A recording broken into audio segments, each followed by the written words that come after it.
본 방송에서 제공하는 투자 정보는 투자 판단에 대한 조언입니다. 방송에서 제공하는 주식의 가치, 가격 상승 및 하락에 대해서는 방송사에서 보장하지 않습니다. 시청자 여러분 안녕하십니까. 깊이 있는 인사이트로 여러분들의 투자를 잘 이끌겠습니다. 저는 강관호입니다.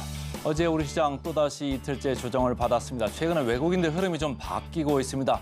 코스피 쪽은 계속적으로 사 들어가고 있는 반면에 코스닥은 전적으로 좀 외면을 하고 있습니다. 이 점 유의하시고요. 최근에 기업 밸류업 프로그램 제가 반복해서 계속 강조를 드리고 있습니다. 외국인들은 저PBR, 저PBR 이쪽 저평가 쪽으로 계속 가고 있습니다. 그렇기 때문에 코스피를 조금 많이 옹호하고 있다 이렇게 보시면 되고, 시장에서는 최근에 이런 경향이 앞으로도 상당 시간 이어질 수 있다 이런 얘기를 하고 있습니다.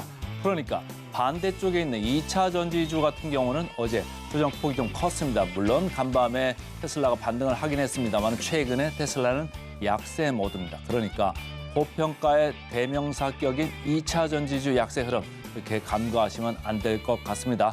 자, 간밤에 3대 지수 모두 가까스로 장 막판에 반등에 성공을 했습니다. 테슬라 간만에 2% 올랐고요. 자동차 업종이 전반적으로 좀 강했습니다. 하지만 필라델피아 반도체에서는 좀 내렸습니다. 오늘도 저희 증시팔과 함께 하시면서 알찬 정보 인사이트 많이 챙기시길 바라겠습니다. 바로 외신 들어갑니다. 외신 브리핑 시작합니다. 3대 지수는 모두 다 상승하면서 마무리했습니다.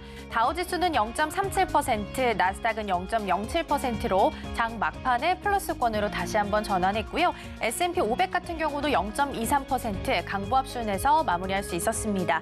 시장은 이벤트가 부재한 가운데 연준 위원들의 발언에 주목을 했습니다. 이미 어제 파월 의장의 매파적인 발언이 나오면서 조기 금리 인하에 대한 기대감은 좀 사그라드는 모습이었는데요. 이어서 로레타 메스터 클리브랜드 연은 총재는 통화 정책 완화 시점을 제시할 준비가 되어 있지 않다라면서 금리 인하에 대해서 다시 한번 선을 긋는 모습을 보였습니다. 그러면서 국채 금리는 다시 한번 좀 안정세를 찾으며 하락하는 모습 보였습니다.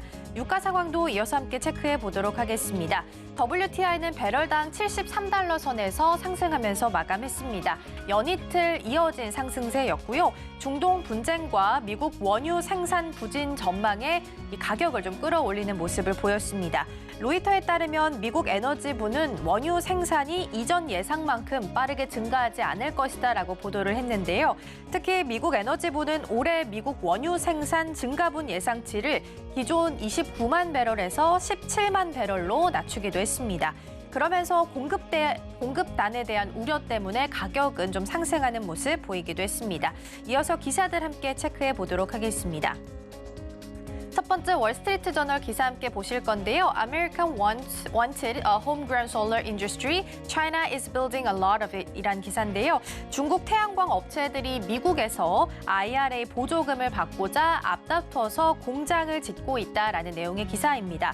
기사에 나와 있다시피 이 표시되어 있는 부분 보시면 China's biggest solar companies are expanding in the U.S.라고 쓰여 있는데요. 중국 태양광 기업들이 미국에서 패널 공장을 계속해서 좀 확장하려는 움직임을 좀 보이고 있다라는 내용도 함께 담고 있습니다.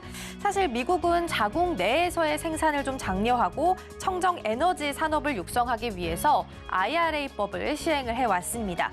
하지만 실제로 IRA법이 도입되고 난 이후에 전체 태양광 패널 공장의 생산 능력을 체크를 해봤는데요.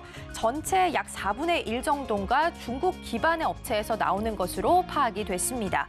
그래서 지금까지 발표된 공장 건설 계획이 만약에 그대로 이행이 된다라고 한다면 중국 업체들은 총 14억 달러의 막대한 미국 정부의 보조금을 받을 것으로 전망이 좀 되고 있습니다. 다시 말해서 미국의 의도와는 좀 다르게 보조금은 미국이 아닌 중국 기업들이 조금 더 많은 수혜를 받아갈 것이다라고 해석할 수 있겠는데요. 중국 태양광 업체들의 미국 러시는 호재일 수도 혹은 악재일 수도 있겠습니다. 중국 업체는 빠른 기간 내에 공장을 설립하는 데 있어서 필요한 노하우와 공급 업체 그리고 자금을 가지고 있는데요. 그래서 청정 에너지를 육성하는 목표 달성과 또 지역 경제 부양에 있어서도 도움이 될 것으로 전망이 좀 됩니다. 그렇다면 호재로 좀 바라볼 수 있겠는데요. 반면 지금 예상되는 것처럼 중국 업체들에게만 보조금을 퍼주는 꼴이 좀 될 수 있겠고 되고요. 또한 중국 의존도를 더 높일 수 있다라는 측면에서 본다면 악재로도 작용할 수 있겠습니다. 장점과 단점이 같이 공존하고 있는 상황이기 때문에 미국이 어떤 결정을 내리게 될지는 지켜보셔야겠습니다. 계속해서 두 번째 기사 체크해 보겠습니다. 이번에는 블룸버그 통신 기사 보실 건데요. C2 discuss China stocks with regulators as rescue bats build라는 기사인데요. 일단은 시진핑 중국 국가주석과 관련된 내용을 담고 있습니다. 외신들은 시진핑 주석이 금융 관계자들을 통해서 최근 주식시장에 대한 내용들을 보고를 받을 예정이다라고 보도를 했습니다. 그래서 시장에서는 이 자리에서 중국의 증시 부양책들이 조금 더 구체화돼서 나오지 않겠느냐라고 좀 기대를 하고 있는데요. 물론 구체적인 내용은 나와 봐야 알 수 있겠지만 이미 중국 금융당국이 조금씩 정책 준비를 하고 있다라는 움직임은 포착이 좀 됐습니다. 첫 번째로 중국 당국은 이번 주부터 일부 증권사를 대상으로 해서 국경 간 총 수익 스와프 거래액, 즉 TRS에 상한을 부여를 했습니다. 여기서 TRS는 장외 파생 거래를 의미를 하게 되는데요. 기관 투자자 입장에서는 사실상 증권사에서 대출을 받아서 투자금을 늘리는 효과를 볼 수가 있겠습니다. 그래서 중국이 여기에 상한을 부여한다라는 의미는 다시 말해서 기관 투자자들의 투자에 약간의 제한을 둔다라고 볼 수 있겠고요. 홍콩 증시 상장 주식에 공매도 하는 것을 막겠다라는 의도로 풀이를 할 수 있겠습니다. 그리고 또 국내 기관 투자자가 TRS 계약을 통해서 중국 본토 주식을 매입할 경우에는 해당 주식 포지션을 줄이지 말라라는 제시를 내렸다고 하고요. 또 알고리즘으로 매매를 수행하는 일부 헤지펀드 같은 경우에는 5일부터 매도 주문이 전면 금지가 됐습니다. 일단 기사만으로 봤을 때도 증시 부양에 대한 기대감이 모아지고 있습니다. 그래서 실제로 중국 증시 먼저 확인해 보시면 전일장에서 상해 종합지수는 3.23% 상승하면서 마무리했고요. 홍콩 항생지수도 4%대의 상승률 기록하면서 기분 좋게 마무리하는 모습이었습니다. 일단 정확한 내용은 들어오는 대로 정리해서 전달드리도록 하겠습니다. 이번에는 섹터별 움직임 함께 살펴보도록 하겠습니다. 일단 어제와는 다른 흐름을 보였다라는 점이 가장 큰 포인트가 될 수 있겠습니다.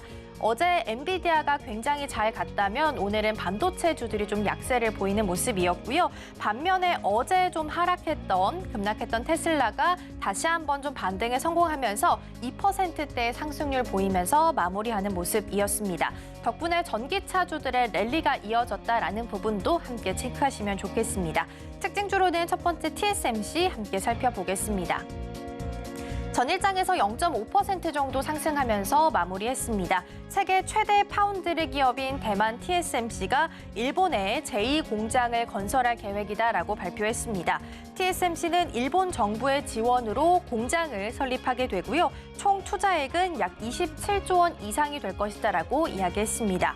앞서 TSMC는 2021년에 구마모토에 약 9조 3천억 원 규모의 제1공장 건설 계획을 발표한 바가 있었는데요. 이번에는 늘어나고 있는 고객 수요에 좀 부응하기 위해서 일본 남부 구마모토에 제2공장을 지을 예정이다라고 이야기했습니다. 해당 공장에서는 올해 말부터 12, 16, 22, 28나노 공정 제품을 생산할 예정입니다. 일본은 반도체 시장을 육성하기 위해서 정부 자체에서 좀 지원금을 주면서 일본 당국으로 좀 끌어들이는 효과를 보고 있는데요. 일본 정부의 계획대로 반도체 산업을 잘 육성시켜 나갈 수 있을지 기대해 보셔도 좋겠습니다. 이번에는 노보노디스크 함께 확인해 보도록 하겠습니다. 일단 정규장에서는 0.55% 하락했고요. 그리고 애프터마켓에서는 현재 0.09% 하락하면서 움직이고 있습니다. 전 세계적으로 열풍을 일으켰던 비만 치료제 위고비 기억하실 텐데요. 이를 제조한 덴마크의 제약회사 노보노디스크가 생산량을 늘리기 위해서 미국의 의약품 CDMO 업체를 하나로 약 22조 원에 인수했다라고 발표했습니다.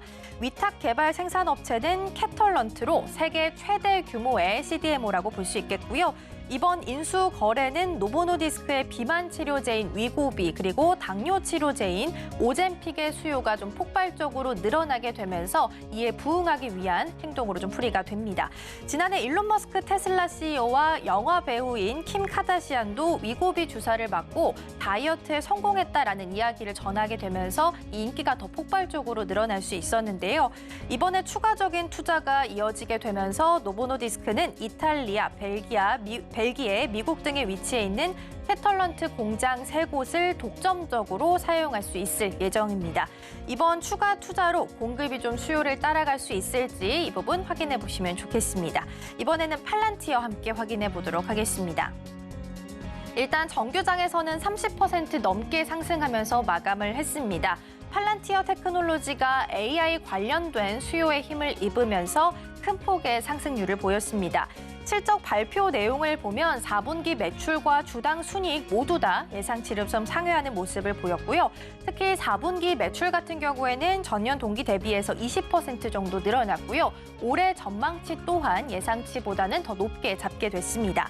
팔런티어는 전쟁하고 있는 우크라이나와 이스라엘군에 현재 자사 제품을 납품을 좀 하고 있는데요. 그러면서 최근 1년 동안만 주가가 101% 넘게 급등한 바도 있습니다. 실적 발표 후에 팔란티어 CEO는 미국 내에 있는 LLM 수요가 끊임없이 늘면서 팔란티어의 소프트웨어가 강점을 확보했다라는 부분을 증명받았다라고 이야기하기도 했습니다. 그래서 어제 시간 외에서부터 좀 반응이 나왔습니다. 어제 시간 외에서도 20% 정도 가까이 뛰어오르는 모습을 보였는데요. 오늘 정규장에서 추가로 30% 넘게 상승하면서 기분 좋은 흐름 보이며 마무리 지었습니다. 지금까지 외신브리핑이었습니다.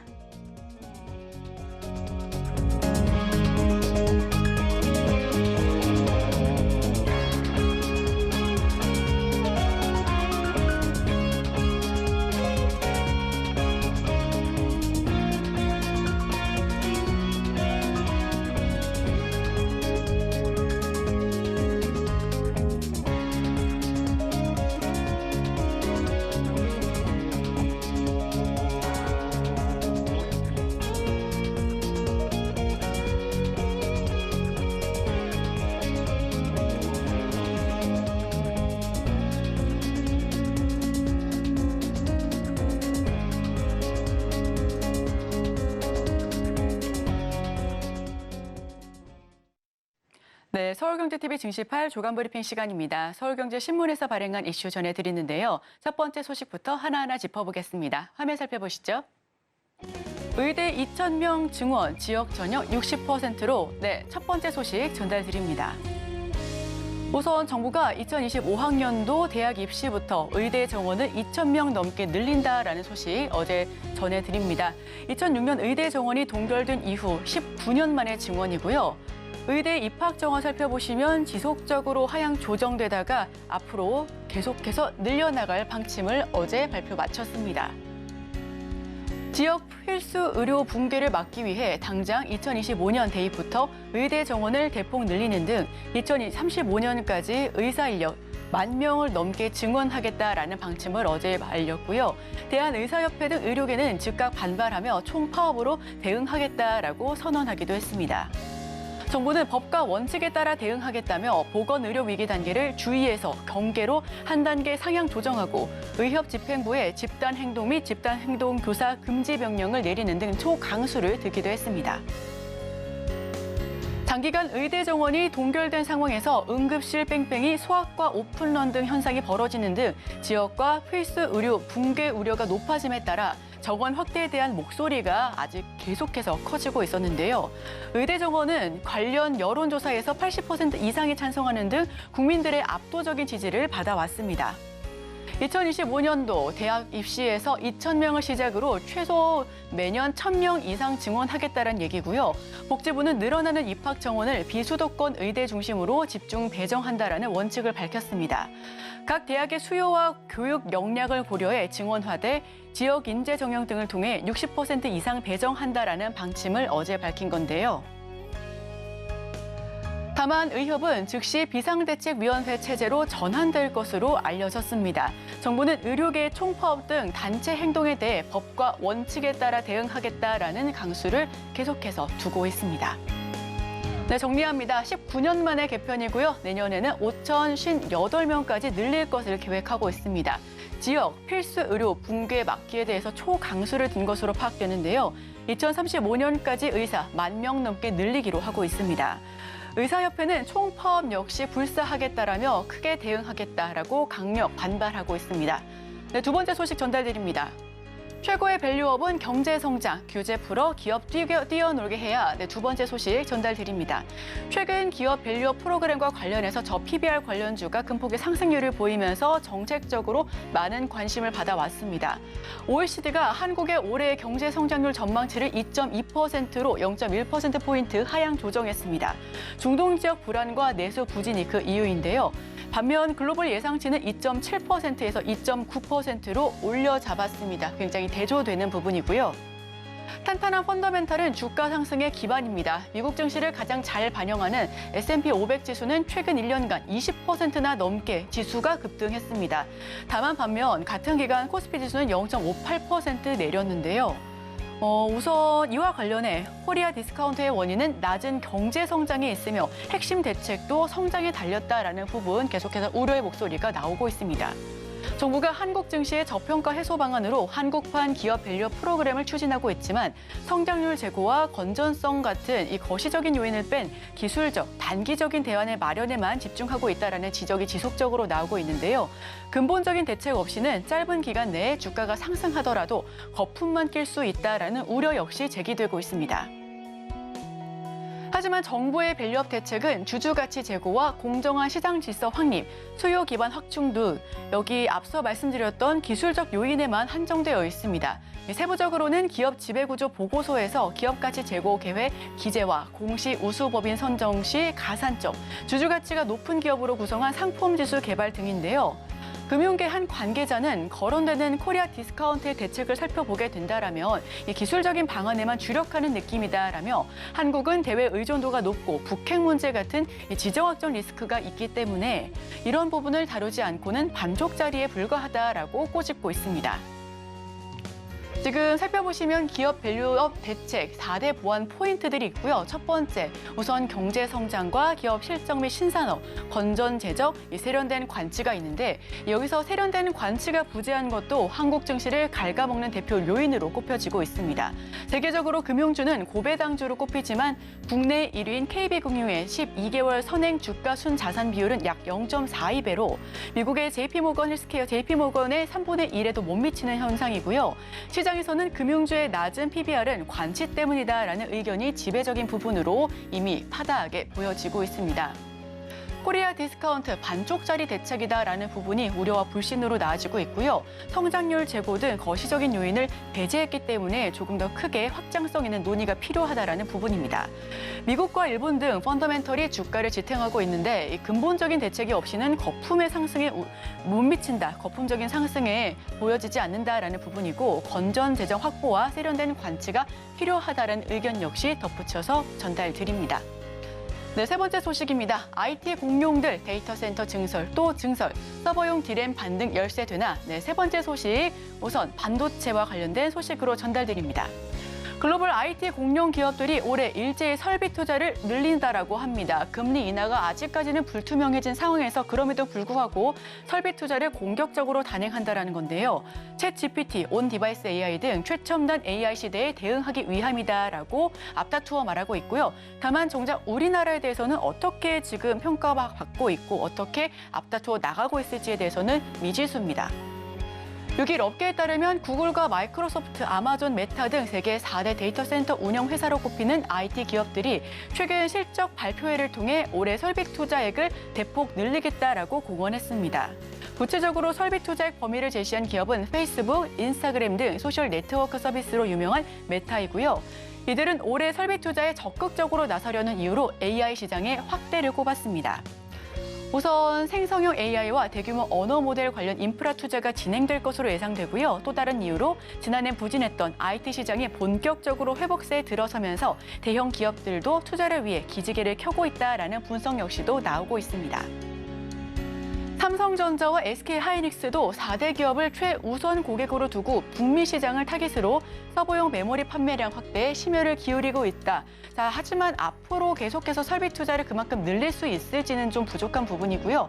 올해 두 회사는 지난해 불황 여파로 인한 부진한 실적을 딛고 확실한 반등을 노리기 위해서 북미 시장을 더욱더 적극적으로는 우선 공략할 것이다라고 하는 업계 관측이 있습니다.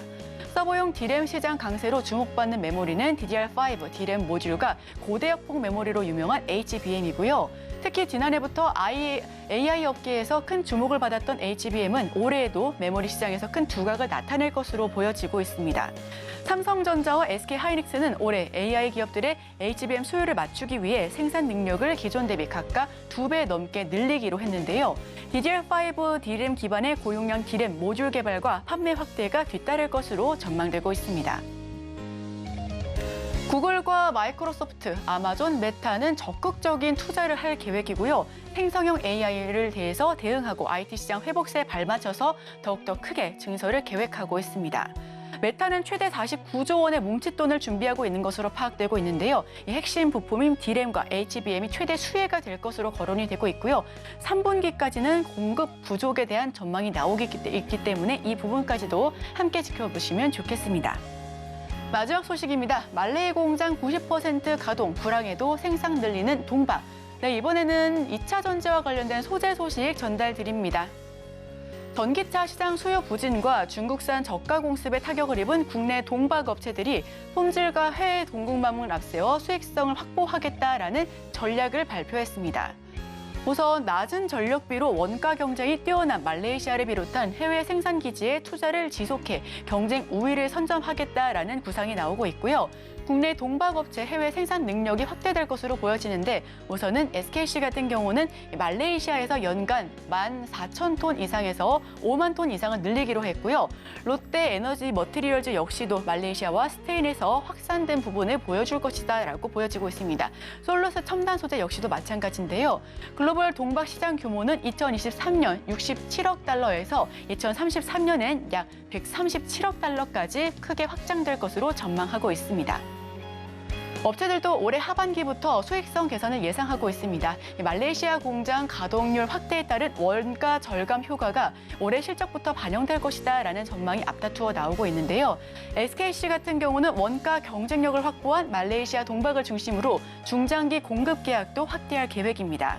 올해 5개 이상의 주요 고객사와 15만 톤의 공급 계약을 체결하는 것이 목표다라며 이를 통해 매출 성장률 40%를 달성하겠다라고 목표치를 세우기도 했습니다.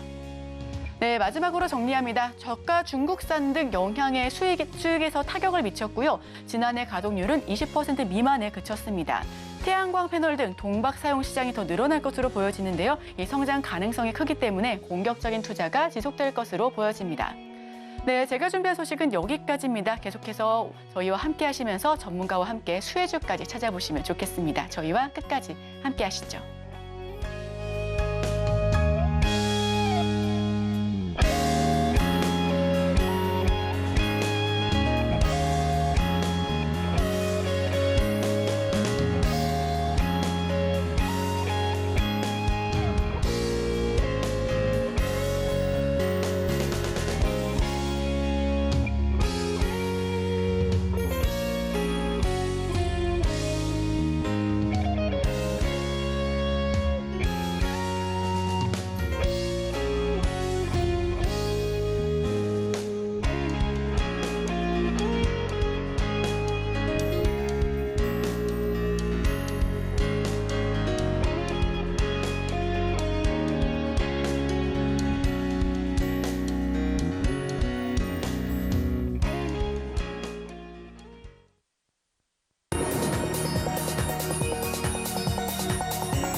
네, 오늘의 일면입니다. 삼성 임원 갤럭시 링 올해 하반기에 나올 것. 네, 헤드라인 풀어주실 분이죠.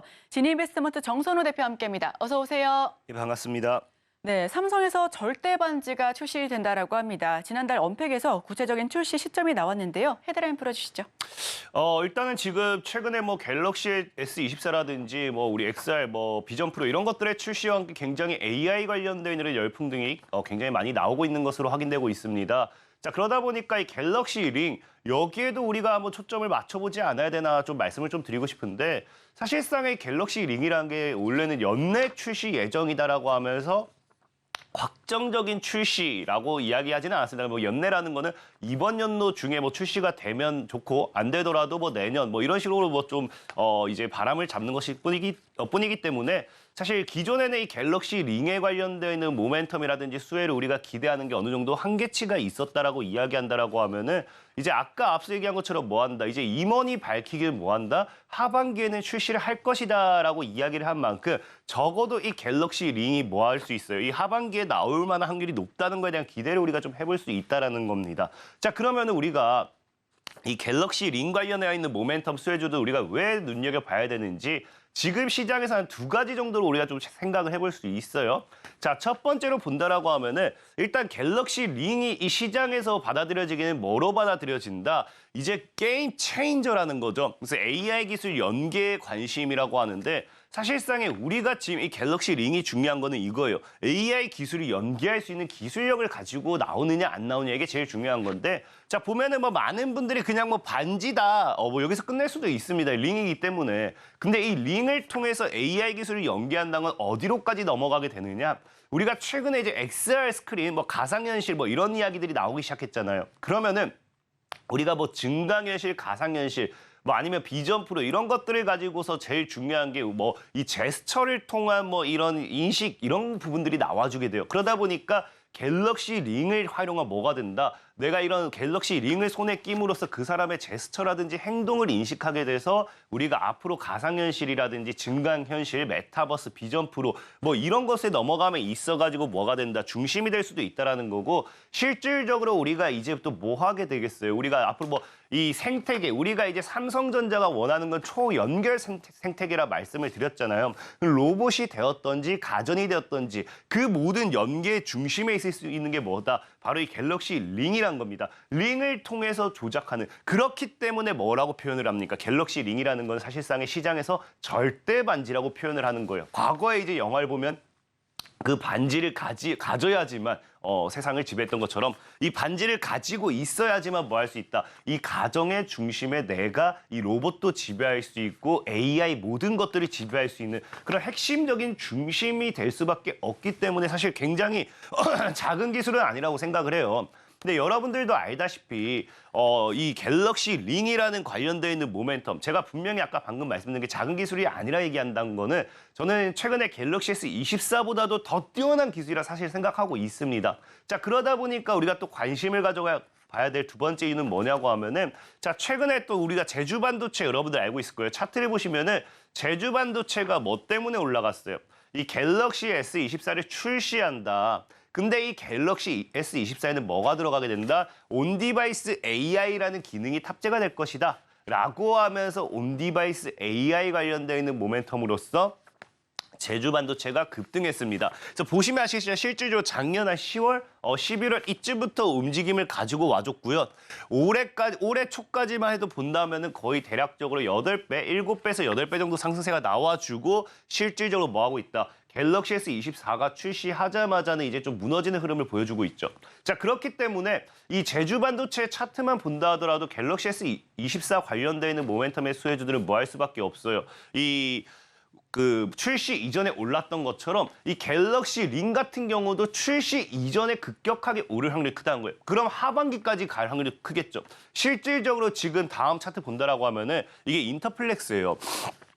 인터플렉스 같은 경우도 삼성 절대반지 관련되어 있는 아까 얘기했던 절대반지 갤럭시 링 관련되어 있는 모멘텀으로 이미 움직임을 사실 보여주기 시작했습니다. 그러다 보니까 이게 이제 끝이 아니라 이제 시작일 수도 있다는 거예요. 특히나 인터플렉스의 월봉 차트를 보게 된다라고 하면은 어떤 흐름을 가지고 가야 되느냐? 우리가 제주 반도체의 월봉 차트를 제가 사실 실수 이제 이 비교 차트를 못 보여드렸는데 제주 반도체도 이제 급등 나오기 전에 월봉 차트 보면 이런 식으로 뭐 하게 되냐고 하면요. 박스권의 긴 횡보를 하게 됩니다. 그러니까 이런 횡보 이후에 뭐 하게 된다? 강한 상승세를 가지고 왔는데 인터플렉스도 지금 보면은 거의 근 5년 정도죠. 5년 정도 이 월봉상의 박스에 갇혀있는 이 구간에서 인터플렉스가 지금 갤럭시 링이라는 모멘텀을 가지고서 돌파를 해준다라고 하면은 갤럭시 링 관련되어 있는 모멘텀의 수혜주, 이 테마 강력하게 상승하기에는 굉장히 충분한 차트라든지 모멘텀이 되지 않을까 좀 생각을 해보고 싶어요. 자, 그러다 보니까 이 인터플렉스의 상승 역시도 결국엔 갤럭시 링의 이 테마를 주도할 수밖에 없다 생각하고 있고, 그런 관점에서 봤을 때 우리는 갤럭시 링 관련되어 있는 모멘텀의 수혜주들 분명히 여러분들이 눈여겨볼 필요가 있고 저가 매수로서 한번 잡아볼 필요가 있다라고 좀 말씀을 드리겠습니다.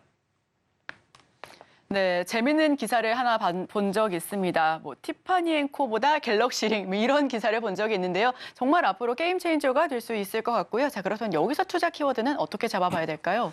일단 사실 뭐 방금 얘기했던 것처럼 인터플렉스라는 이 기업의 종목이 차트가 굉장히 메리트 있고 이미 갤럭시 링 관련되는 모멘텀으로 이제 급등을 하고 있기 때문에 인터플렉스라는 종목을 눈여겨보셔도 괜찮아요. 하지만 제가 늘 말씀드렸던 것처럼 저는 여러분들에게 오른 종목을 이거 더 오를 거다라고 소개시켜드리고 싶지가 않고요. 오르기 전에 바닥에 있는 저가에 관련되어 있는 모멘텀의 수혜주들이 여러분들에게 좀 소개를 시켜드리고 싶어요.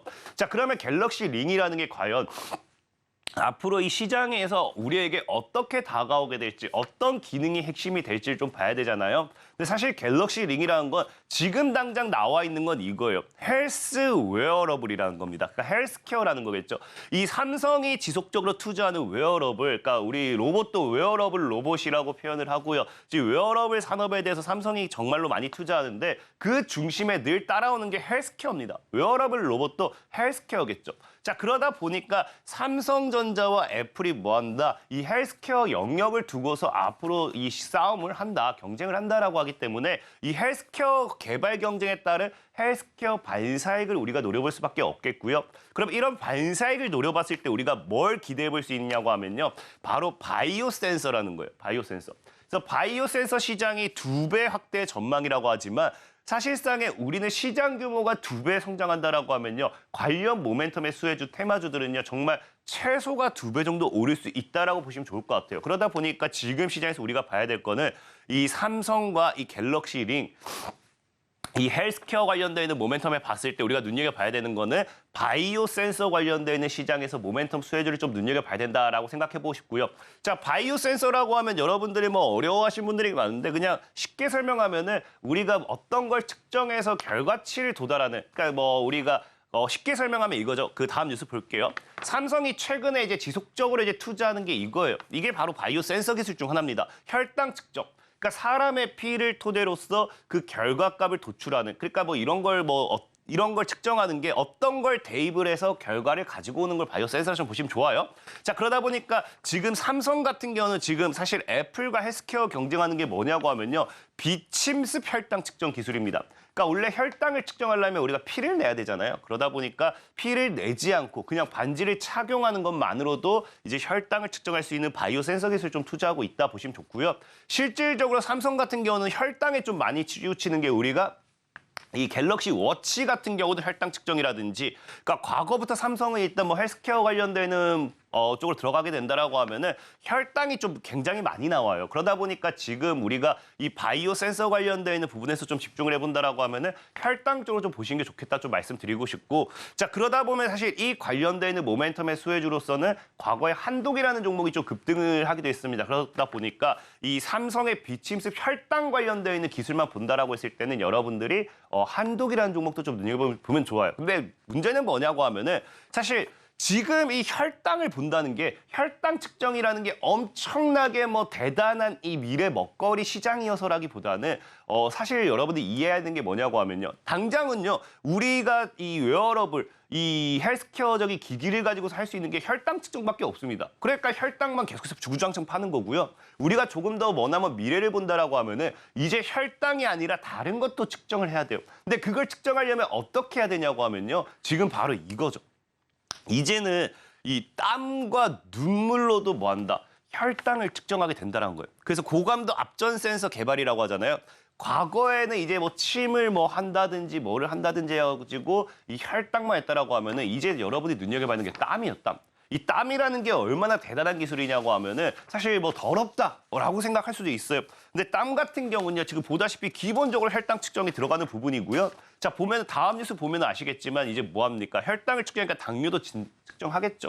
근데 보면은 마약 여부까지 지금 우리가 측정이 가능하다라는 거예요. 그래서 지금 뭐 카이스트라든지 뭐 공과대라든지 한국재료연구원이라든지 이 땀을 활용한 이런 헬스케어 사업에 지속적으로 지금 뭐 투자를 하고 있고 연구 개발을 하고 있다라는 걸 우리가 알 수 있고요. 자, 그래서 보면 아시겠지만 실질적으로 우리나라 같은 경우 지금 뭐 하고 있습니까? 지금 마약까지 아니라 다음 뉴스를 본다고 하면은 한미가 뭐예요? 공동 개발하는데 아까는 이제 마약이라고 했잖아요. 이제는 피부에 붙이면 피로도까지 알려줍니다. 이 패치가 뭐냐고 하면 땀을 통해서. 그러니까 땀이 진짜로 모든 걸 다 알려주는 거예요. 지금 마약한 것도 알려주죠. 당뇨도 알려주죠. 그다음에 방금 뭐였어요? 피로도도 알려줘요. 여기다 더 대단한 건 뭐냐고 하면요. 작년에 이제 개발된 건데 실질적으로 링 같은 모양이에요. 자, 다음 뉴스 보면은 뭐라고요? 반지 모양 웨어러블 바이오 센서라 하죠. 그래서 실질적으로 보면은 어떻습니까? 이미 반지 모양이에요. 여기 이게 이 땀에서 생식 호르몬 에스트라디올 측정한다 하잖아요. 그냥 여기 그냥 갤럭시 그 테두리 두르면 갤럭시 링 되는 겁니다. 그러니까 이제는 뭐예요? 땀으로 실질적으로 이 측정하는 게 불가능하다는 게 아니에요. 근데 이게 뭐냐고 하면은 이 에스트라디올 측정한다는 게 제일 중요한 게 이게 이 무슨 암이에요. 무슨 암을 그 측정할 수 있는 호르몬이거든요. 그러니까 지금 보면 알겠지만 이 땀을 가지고서 우리가 하는 게 암도 측정 가능하고요. 당뇨도 측정 가능하고요. 피로도 여부도 측정 가능하고요. 마약도 측정 가능해요. 그럼 제가 봤을 때는 이제는 이 미래는 혈당만 하기 위한 비침습 기술이 아니라 이 땀에 대한 집중적인 투자가 들어가기 시작한다는 거예요. 근데 실질적으로 여러분들 뉴스를 찾아보시면 아시겠지만 이게 언제부터 진행이 됐던 거냐고 하면요. 2020년도부터 해가지고 지금 거의 한 2년, 3년 정도 관련해가지고 지속적인 이 연구 개발이 들어오기 시작했어요. 그러면서 작년에 드디어 결과가 나온 게 뭐냐? 땀 투과성 웨어러블 UVA에서 광 센서를 개발했다라고 합니다. 광 센서. 그래서 여러분들이 사실상에 우리가 뭐 지금 이 연구 개발해가지고 결과가 있는 기업이 있다라고 하면은 그 관련되어 있는 기업에 투자를 하는 게 맞습니다. 사실상 이렇게 해가지고 땀 관련되어 있는 기업을 찾으시다면 땀 관련되어 있는 기업 듣기만 해도 뭐 찾기가 어려울 거예요. 그러다 보니까 사실상에 이거 관련되어 있는 기업은 아직까지는 뭐 시장에 이슈되고 부각된 기업은 없습니다. 근데 다만 여기서 우리가 확인할 수 있는 건 뭐냐고 하면요. 땀을 이용한 이 뭐다? 광 센서라는 거예요. 그래서 이 땀 관련되어 있다라든지 바이오 센서라든지 대다수의 기술 이런 것들 여러분들이 찾아보기 시작하면은 뭐가 꼭 그 사이에 들어가게 되냐고 하면요. 광 센서라는 게 들어가게 돼요. 그러면 우리가 지금 봐야 될 게 뭐냐고 하면은 광 센서 관련되어 있는 종목들 한번 눈여겨보시면 좋겠다라고 좀 말씀을 드리겠습니다. 네, 별걸 다 측정할 수 있고 미리 예방할 수 있다라는 말씀 해주셨는데요. 자, 초반에 좀 대표님 재채기 하셨잖아요. 그렇다면 이 갤럭시 링으로 감기 역시도 예방을 할 수 있는 그런 날이 올 것 같습니다. 자, 그럼 갤럭시 링 관련된 모멘텀에 좀 주목해보면 좋을 것 같고요. 자, 그렇다면 관련 수혜주 찾아보겠습니다.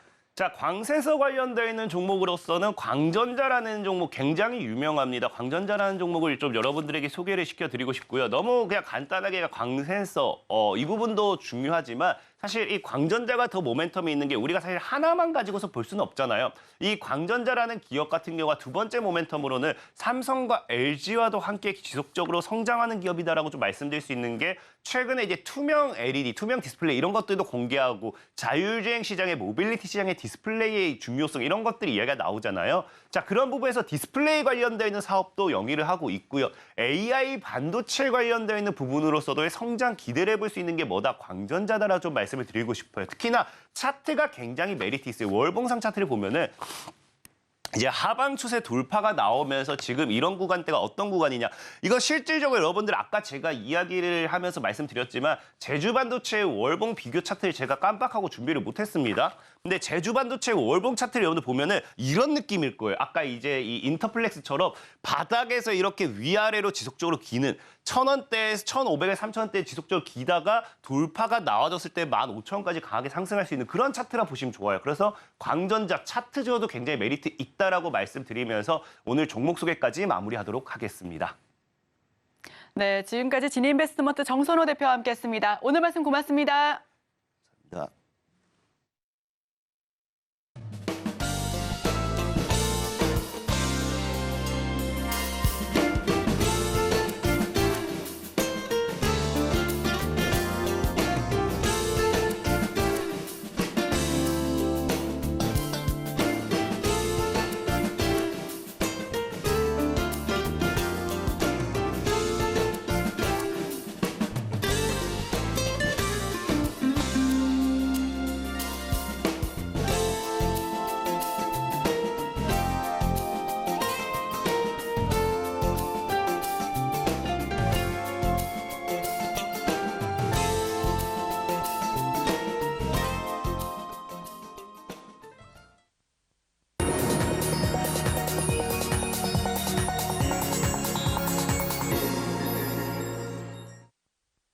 수요일 아침 8시 반입니다. 매일 아침 8시 반 저희 서울경제TV에서 센티멘탈 대 펀더멘탈 두 종목씩 말씀을 드리고 있습니다. 오늘도 힘차게 출발을 해보겠습니다. 오늘은 센티멘탈로 LIG 넥스원 뉴스가 큰 게 나왔죠.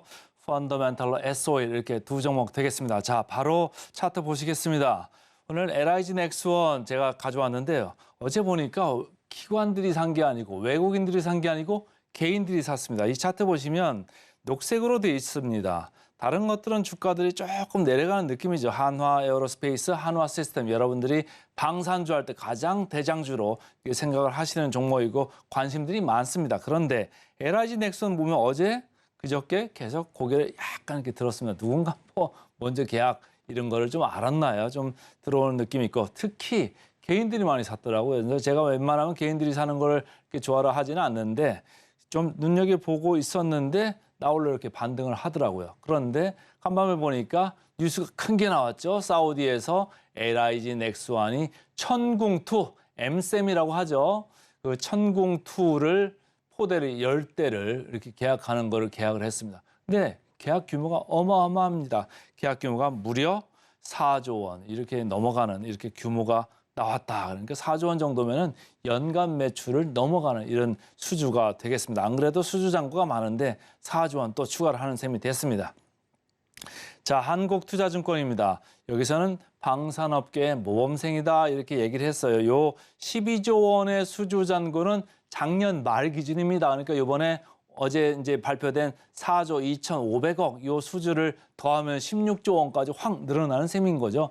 연간으로 봤을 때 이 회사는 2조 5천에서 2조 9천 요 정도의 매출을 이제 하는 회사로 보시면 되는데 그거 대비해서는 상당히 많은 거죠. 16조 정도 가 있으면 뭐 4년, 5년치는 충분히 먹고 살 거를 이미 많이 이렇게 쟁여놓은 이런 회사가 되겠습니다. 그러니까 방산업계 모범생이다 이렇게 얘기를 한 거예요. 거기에 플러스 해가지고 작년이죠. 4분기에 미국의 로봇 업체를 하나 지분 60%를 인수하겠다고 이렇게 발표를 했었죠. 그것 때문에 주가가 한번 스파이크가 있었습니다. 그때 저희가 LIG 넥스원 계속 강조를 미리 했었는데 그때 많이 올라갔었죠. 근데 지금은 주가가 많이 이렇게 쭉 쳐져 내려왔습니다. 쳐져 내려왔는데 이제는 다시 분위기가 오늘 좀 좋아질 수 있다 이런 생각을 하면서 말씀을 드립니다. 이 고스트 로보틱스라는 데는 사적 보행 로봇이에요. 우리가 이제 현대차가 인수한 버스턴 로보틱스라는 다이내믹스라는 데도 있잖아요. 거기랑 이제 견줄 수 있는 데인데 여러 가지 능력 면에서 괜찮다. 그리고 여기에 여러 가지 탐색 기능이나 넣으면 바로 군용으로도 쓸 수 있는 이런 걸로도 이제 그 응용이 될 수 있고요. 그러니까 미국 시장에 조금 진입하는데 LIG 넥스원의 이점이 있다 이런 생각을 하면서 애널리스트들은 계속 목표 주가를 좀 좋게 보려고 하고 있고 아무래도 로봇주를 생각하면서 멀티플을 좀 많이 올리고 있습니다. 자, DB금융투자입니다. 로봇 플러스 방산 기대갑니다. 방산이 원래 앞에 있어야 되는데 로봇을 앞에다가 넣었죠. 무슨 얘기냐? 멀티플을 이전까지 봤던 방산 멀티플 이외에 로봇 멀티플까지 좀 집어넣겠다 이런 생각을 하는 거죠. 그러니까 제목의 앞에 로봇이 이렇게 나와 있습니다. 그래서 지분 인수 금년 6월 말이면 이제 완료가 될 거다 이렇게 보는 거고요. 금년 24년 내내 제가 이 회사에서 나온 리포트를 쭉 이렇게 보다 보니까 1년 내내 선거가 엄청나게 많더라고요. 우리나라도 대선이 있습니다만은 전 세계적으로도 각 나라별로 선거 일정이 쫙 빽빽하게 이렇게 짜 있더라고요. 그렇기 때문에 방산이나 진영확장 리스크 이런 거 정권 바뀔 때마다 좀 이슈가 있을 수 있습니다. 안 그래도 지금 뭐 홍해에서도 시끄럽고 우크라이나에서도 계속 이렇게 시끄러운 이 상황인데요. 이게 이제 계속적으로 이런 모멘텀이 이어질 수 있다. 그러면 방산 모멘텀은 24년 내내 유효한 모멘텀이다. 이렇게 이제 보는 거죠. 이 회사는 목표 주가를 16만 원으로 올렸습니다. 자, 최근에 이제 나온 리포트 중에 차트를 하나 가져왔는데 다른 거 말고 이 매출 중에서 수출 비중입니다. 수출 비중이 23년에 20% 하던 게 26%, 30.8%까지 이렇게 올라간다는 얘기예요. 여러분들이 이제 똑같은 매출이 나오고 똑같은 영업이익이 나와도 우리나라에서만 하는 업체냐 아니면 수출 비중이 많아지냐 아니면 수출이 훨씬 많은 업체냐에 따라 가지고 멀티플 적용하는 게 달라집니다. 해외 쪽이 좀 많아진다 그러면 멀티플을 조금 올리죠. 중국 쪽 많다 그러면 멀티플 많이 올리잖아요. 우리나라만 하면 좀 이렇게 할인해서 봅니다. 근데 이 회사는 지금 중동으로 미국으로 계속 뻗어나가고 있다. 그렇게 생각을 하면서 플러스 해가지고 로봇까지도 간다 그러면 멀티플을 좀 많이 상향하고 넉넉하게 후하게 보려고 할 겁니다. 자, 최근에 로봇 인수한다고 해서 왕창 떴었죠. 그러다 쭉 조정을 받다가 조금 고개를 듭니다. 외국인들은 계속 팔고 있어요. 그런데 누가 사느냐? 개인들이 좋아라고 계속 사고 있습니다. 자, 국내 장보를 보니까 0.4%가 쭉 내려왔어요. 외국인들이 지금 팔고 있는데 여기서 혹시라도 외국인들이 사자가 들어오면 이때부터는 진성으로 사는 게 아니겠느냐. 이 공매 장고를 보면서 응용을 좀 해보겠습니다. 자, 역사적 밸류 밴드로 봤을 때는 이미 많이 올라와 있죠. 역사적 밴드 상단에 와 있습니다. 그러나 제가 오늘 센티멘탈로 가져왔습니다. 뉴스가 큰 게 나왔기 때문에 당분간 또 분위기 좋을 수 있습니다. PER, PBR 보겠습니다. 최근에 저 PBR이 유행입니다만은 이 회사는 그렇게 저 PBR은 아니에요. 1.9배. 그러니까 제가 센티멘탈로 가져왔죠. 이 회사 ROE라는 게 15%밖에 안 됩니다. 그러니까 ROE만 보면 1.9배는 상당히 높죠. 조금 한 40%, 30% 높은 회사가 맞습니다. PER로 봐도 12배면은 시장 평균 10배보다는 좀 높습니다. 그러나 해외로 좀 많이 뻗어나가고 있고 플러스에서 로봇 관련주로 있다 이렇게 보면은 밸류에이션 조금 여유 있게 후하게 줄 수도 있는 회사가 되겠습니다. 자, 목표 주가 최근에 로봇 관련 그런 이슈를 조금 감안하는 추이입니다. 그래서 꾸준히 목표가는 올라가고 있다 이렇게 보시면 되고요. 자, 목표 주가 체크해 보겠습니다. LIG 넥스원 22% 정도 나왔습니다. 그래서 오늘은 큰 뉴스가 나온 LIG 넥스원 오늘 센티멘탈 주식으로 먼저 말씀을 드렸습니다. 펀더멘탈로 가겠습니다. 펀더멘탈 오늘은 S-오일입니다. 최근에 저 PBR주 많이 유행하고 있죠. 이 회사도 그런 쪽에 좀 속한다 이렇게 보이고요. 차트 보겠습니다. 이 회사는 이제 아무래도 정유 그리고 윤활기유 이거 많이 하는 회사거든요. 근데 정유 쪽은 상당히 안 좋았습니다. 왜냐하면 재고 평가손 때문에 그런데 정유 가격이 이 기름 가격이 많이 내려오면 먼저 산 기름들은 재고 평가손이 날 수밖에 없잖아요. 그런데 연초가 여기죠. 파란 줄로 한번 WTI 보겠습니다. 좀 올랐다가 조금 내려왔습니다만 연초보다는 약간은 올라와 있죠. S-오일은 정유로만 보더라도 그 정도 조금은 베이스가 지금 낮아졌기 때문에 작년에 이제 90배럴당 90달러 이상 갔던 이제 9월달 경우는 있었습니다만 그게 내려갈 때는 작년 4분기에 75불까지도 내려갔었거든요. 지금 이제 80불대 왔다 갔다 이제 하고는 있는데 여기서 크게만 내려가지 않는다면은 재고 평가선으로 나올 건 없는 거고 그렇다고 보면은 S-오일은 금년에 기저 효과에서는 조금 먹고 들어갈 거다 이런 얘기를 하는 거죠. 그리고 SK 이노베이션은 여기는 2차 전지하고 관련이 있기 때문에 순수하게 정유를 보고 싶다 그러면 S-오일을 보는 건데 S-오일이 상당히 쌉니다. 자, 한국투자증권입니다. 금년에 업사이드 요인에 많이 주목하자. 작년에 주가가 이미 많이 내렸다. 그리고 업사이드 요인 중에 또 플러스에서 하나 볼 거는 정기보수 비용, 이게 조금 없어질 거다. 이런 얘기를 하는 겁니다. 자, SK증권에서는 지금 과도한 저평가 상태다. ROE 대비해서 상당히 너무너무 낮다. 이렇게 보는 거예요. 그래서 16.7% 정도 되면 사실은 PBR이 1.0배를 넘어가도 됩니다. 근데 이 회사는 그렇게 안 됩니다. 바로 보여드리고요. 자, 최근에 이렇게 올라오는데 외국인 기관 사흘째 쌍끌이 매수를 하고 있습니다. 저 PBR, 저 PER로 가고 있고요. 공매도 없습니다. PBR 하단에 이렇게 있고요. PBR 0.8배 상당히 낮습니다. 그래서 괴리율 마지막으로 보겠습니다. S-오일 39% 정도 남았네요. 그래서 오늘은 센티멘탈로 LIG 넥스원, 펀더멘탈로 S-오일 두 종목 말씀을 드렸습니다. 오늘의 핵심 뉴욕 세 줄입니다. 뉴욕 증시 연준 이사의 잇단 매파적인 발언에 불안감이 돌고 있습니다. 다만 주가는 강보합권에서 마감을 했고요. 오늘의 일면 삼성 임원, 갤럭시 링 올해 하반기에 나올 것, 광센서 관련주 수혜주로 살펴봤습니다. 마지막으로 센티멘탈 대 펀더멘탈. 센티멘탈은 LIG 넥스원, 펀더멘탈은 S-오일 찾아봤습니다.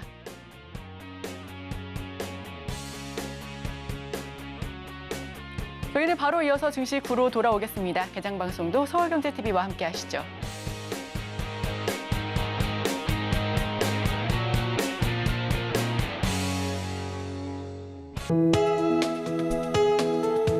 본 방송에서 제공하는 투자 정보는 투자 판단에 대한 조언입니다. 방송에서 제공하는 주식의 가치, 가격 상승 및 하락에 대해서는 방송사에서 보장하지 않습니다.